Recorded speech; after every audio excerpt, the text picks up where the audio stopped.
Hello everyone. The topic for today's class is linked list. Linked list, as the name suggests, it is a list. It is a list whose elements are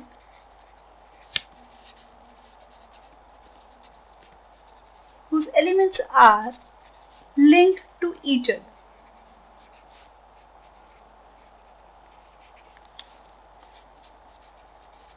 It is a list whose elements are linked to each other. If you remember the classification of data structure is broadly divided into two major categories: primitive data structure and non-primitive data structure. Non-primitive data structure is further divided into two broad categories: linear and non-linear. Linear is further divided into array, stack, queue, and linked list. Non-linear is further divided into tree and graph. So here comes linked list into picture. So what is a linked list?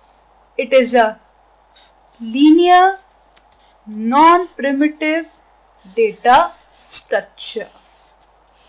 What is a linked list? It is a linear, non-primitive data structure whose elements are linked to each other. Now,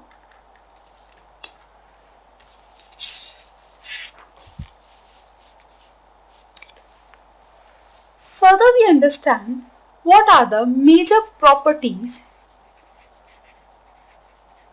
of linked list.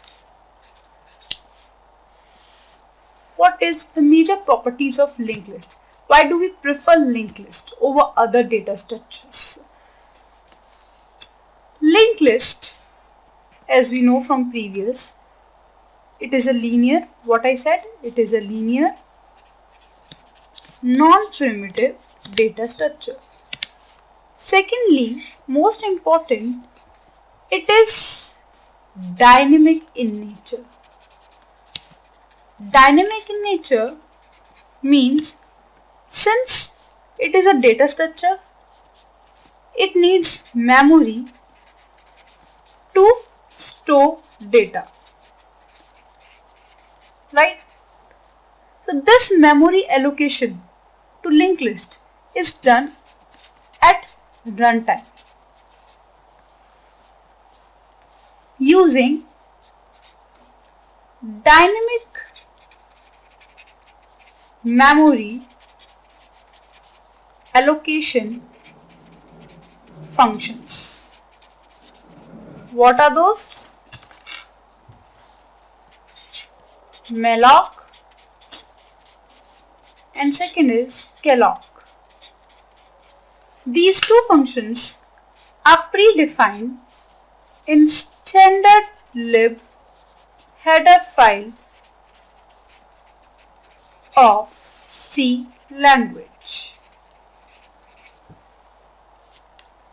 Another most important property of linked list is it is non-contiguous in nature. What does this mean?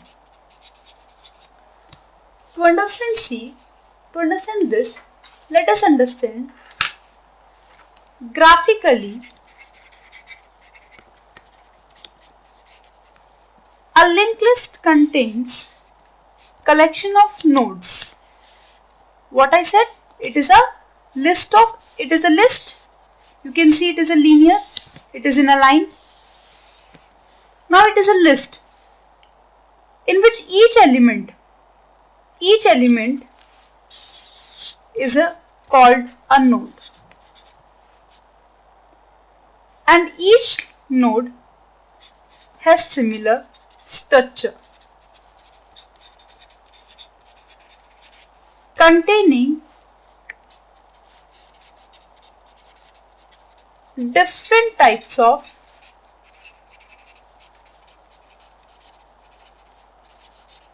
data. So let us say this is node N1, this is node N2, this is node N3. Each node has its own address. Let us say the address of the first node is 1000, the address of second node is 2000, the address of third node is 3000.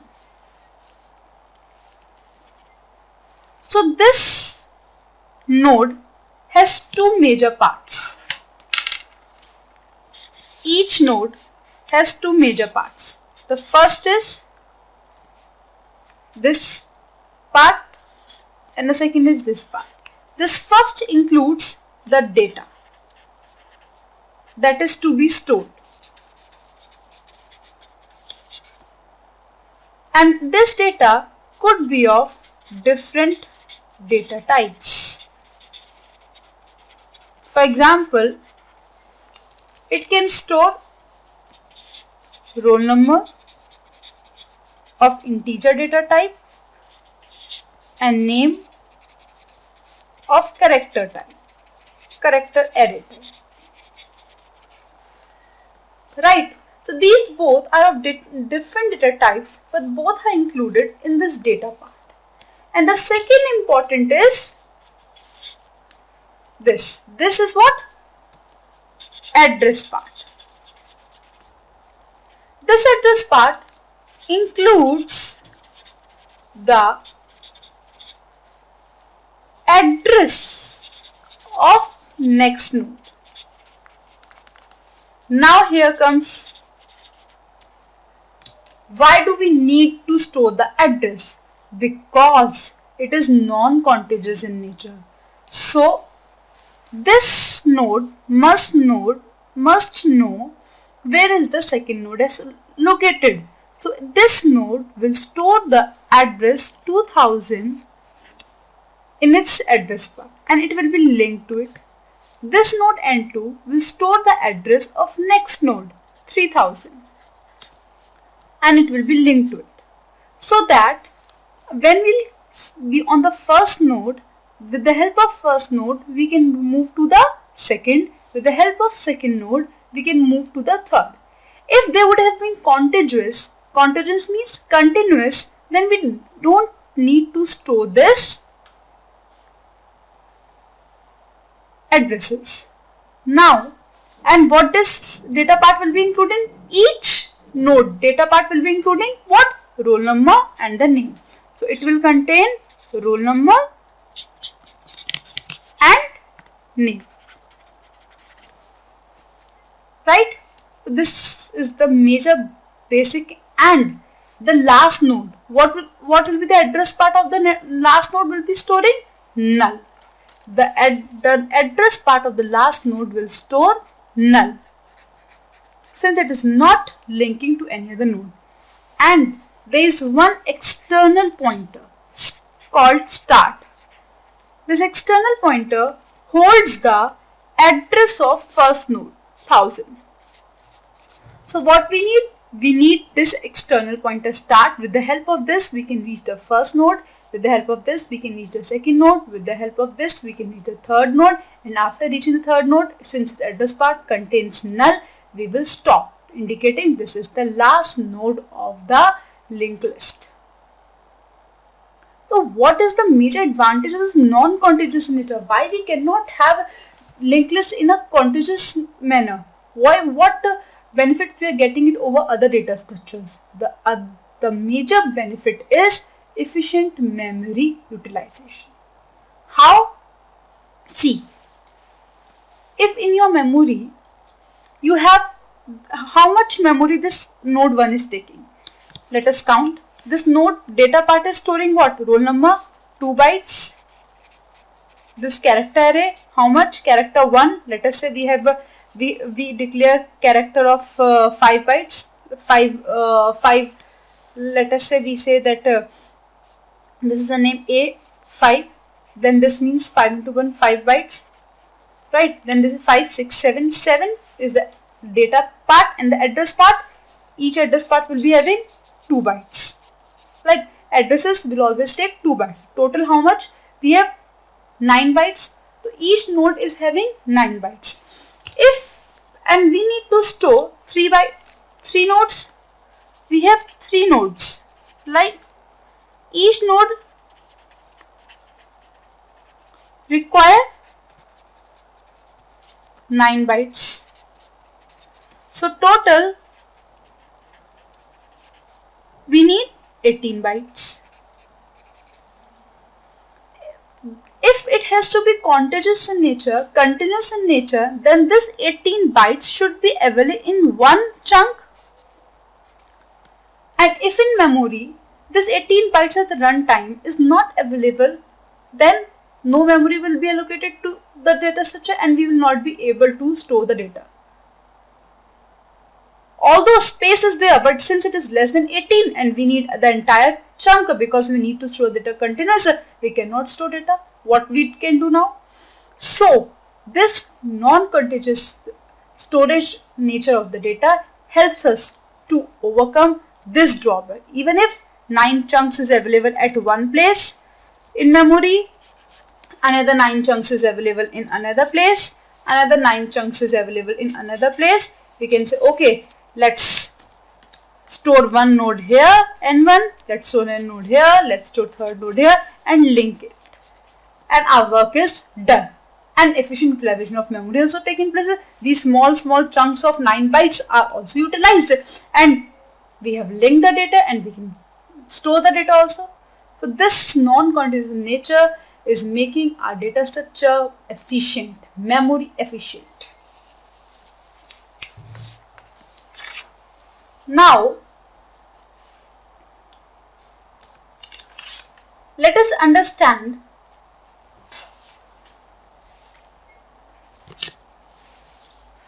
suppose we have to store, suppose we want to store 5 students' record.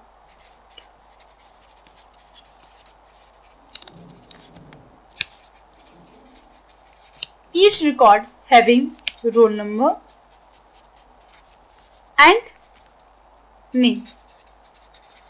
Since it is 5 students means 5 nodes are required. Each occupying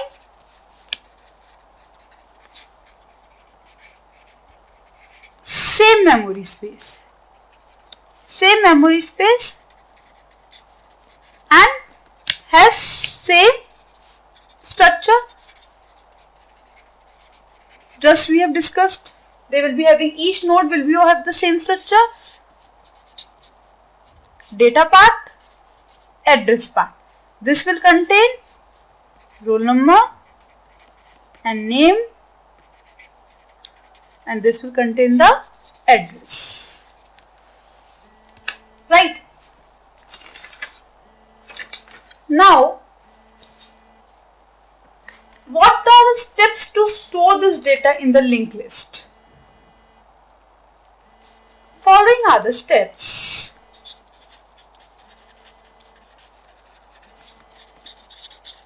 To store 5 student record in linked list. The first step will be declaration of node.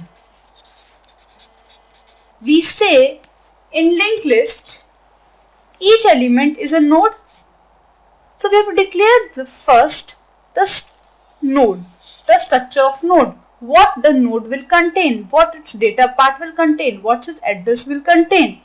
So first step will be declaration of the node. How we will declare a node? Like this. We will use structures. As I told you, we will use structures. Why we are using structures? Because it is storing different types of data under the same umbrella. So we'll use, how do we declare structure? In the same way, struct node What will be its elements? What we have to store? Roll number. So int roll number. Then what we have to store? Name, char, name. And what will the next? Address. So, since it is an address, struct node pointers. Address will be stored by pointers. So let us say we used pointer next is the name of a variable. Why we are using next? Because it is linking, it is storing the address of the next node. So we will use a variable next, making it more user friendly. Closing and semicolon. Now the important question arises, why we are using here struct node? Why the data type of this pointer, which will be holding the address of next node, is struct node? This is because this node, let us say this is the node n1.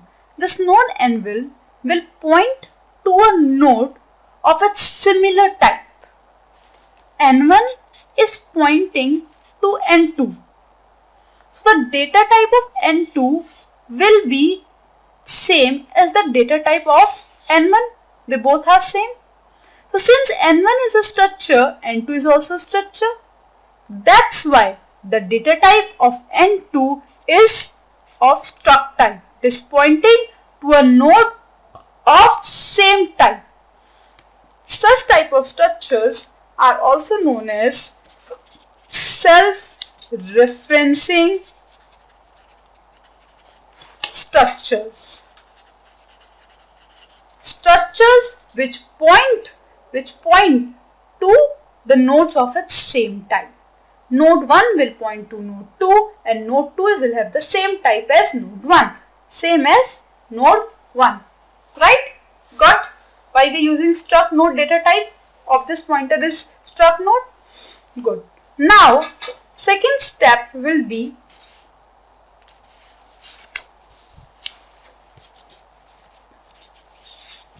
if you remember the basic graphical structure, to create this, we have to create how many nodes like this? To store the records of 5 students? 5 nodes.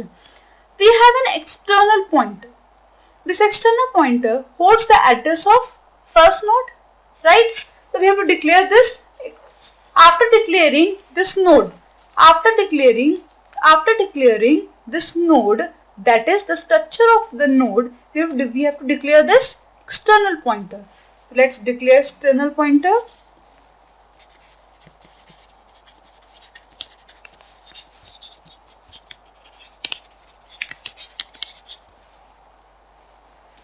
Struct node pointer start semicolon. Now this start is a pointer that will point to the first node. Now if I say start equal to null, that means this start will hold null here. And if this start is not holding any address, it is holding null, it indicates very good, linked list is empty. It indicates linked list is empty because start always holds the address of first node, and since we are assigning null, that means it is not holding any address. That means linked list is empty. Still now there is no node in the linked list who has gotten memory, who has been created, right? Now to create the first node,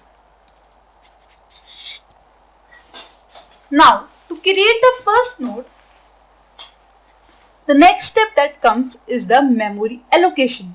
That is the creation of first node. Creation of node. What was the first step? Declaration of a node. First we have declared it. Then we have declared the external pointer. Now we will create the node. Creation of a node means also known as allocating memory. Because memory is to be allocated at runtime. So in the program itself, we have to request, the program has to send a request for memory to,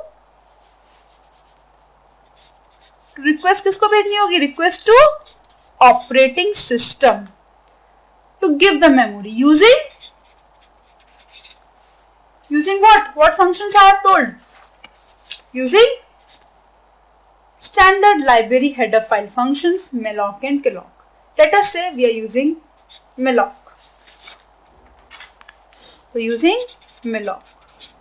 So now how will we allocate memory? To allocate memory, we will declare the node type. Let us say struct node pointer new node. Let us say n1. How many nodes of type? How many nodes we have to create? 5. So how many variables we will need it? n1, n2, n3, n4, n5. In the same way, right? Now to reduce the usage of such variables, we'll program in such way that we can override these variables and create the 5 nodes. Let us say we use one variable pointer n1 and declared the first node, right? Now how will allocate memory? n1 equal to struct pointer n1 node, this is node malloc size of node. What is this? Let us understand this. This is the syntax for dynamic memory allocation using malloc. What is the pointer? n1. n1 is the first node.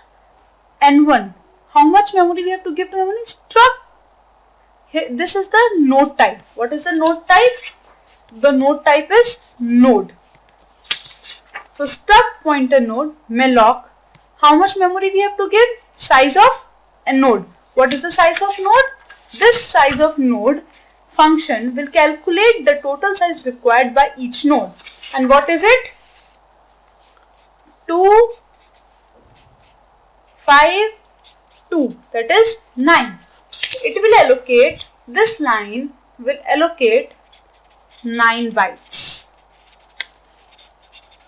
And this 9 bytes will be a single chunk of memory, and n1 will be the pointer to the first byte of this chunk.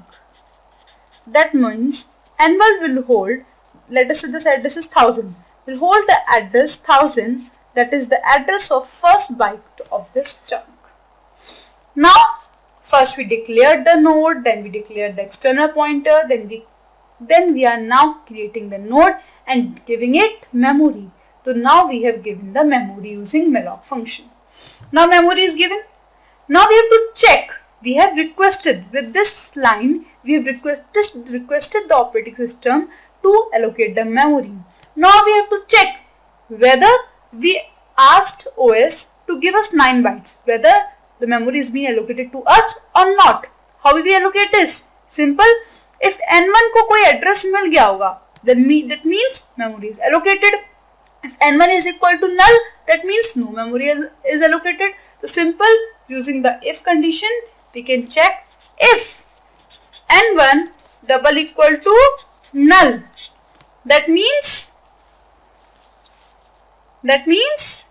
memory is not allocated. Why not allocated? Because memory is not available. Else memory is allocated. Else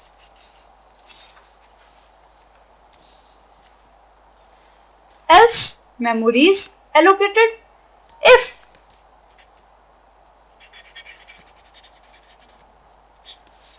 else memory is allocated. memory is allocated, next step what will be? Now we have allocated memory, now store the data. If memory is allocated, now store the data. And what is there in the data part? Roll number and name. The next step, that is the step number 4, will be storing the data. Simply will you store the data? To store the data, we'll use simpler display command, printf, enter the node info, and then using the input statement scanf, since we have two variables to store, %d, comma, ampersand. What was the name of the variable? N1. We have to store data in N1 since we have given memory to N1.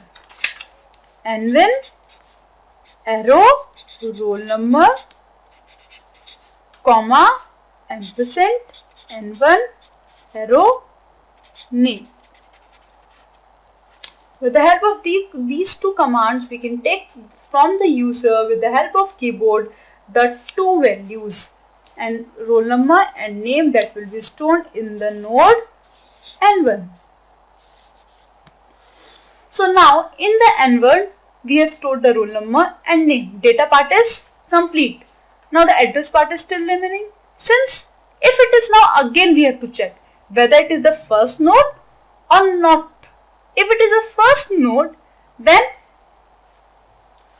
the node address. Now what will become in the address part? In address part, simply N1. It's what we have, N1. N1 next equal to null. Means N1 के address में null. That means this is the first node is created. First node is created. So what will be the N1 will contain now? Roll number, let's say 4, name, let's say ABCD, and this will contain null. Till now we have done this much. What we have done? First we have declared the structure, what will the partitioning of the structure, what will be its contents. We partition into two parts, data part, address part. In data part further we divided into roll number, name, and this is the address part. Then we declare a start pointer, that is the external pointer. Now we have to assign still this start pointer, we have not assigned it to the first node. Now this start will also hold this start is holding null. Now this start must hold the address of the first node. When it will be start pointing to the first node, then only it will be start pointing to the first node. So what will be writing? Start equal to N1. Now N1, the address of N1 will be copied to start with the help of this. So start will be, this new pointer will be start pointing to the first node, that is N1. So till now this much part of linked list we have created. So this is our entire linked list, and we have created the first node N1, assign data to its data part, assign null to it is the first node, and we have start pointing the start external pointer to the first node. Right? Now we have to check, is it the first node or not? How we will check it is the first node or not? If it is the first node, how we will check it is the first node or not? If it is the first node, then start will point to N1, clear. If it is not the first node, if it is not the first node, then we have to link it to the previous node. Like after creating N2, we have to link this N2 to N1, and this N1 is being pointed by start. Similarly, N3 will be linked by its previous node, N4 will be linked by its previous node N3, N5 will be linked by its previous node N4. And in this way, a list will be creating, holding the record of 5 students. And the process will go on. We will put this entire steps in a loop so that we can create 5 nodes, store the data of 5 nodes and link it with the previous node. In the next class, we will be studying the major operations that we can perform on linked list after its creation. This was creation. We have just created a node, a linked list of 5 nodes. Now once the linked list is created, we can perform insertion, that too at the beginning, at end of list, at some specified position in a list. Similarly, we can perform deletion. We will learn how to perform deletion also. We can do at the beginning, at the end, and at some specified position. We learn all these operations. Next, we can perform traversal. We can traverse the list. Next, we can perform searching, sorting, and merging. So the major objective was creation that we have learned in this session. Once a linked list is created, we can easily perform all these operations. That's all for today. Thank you.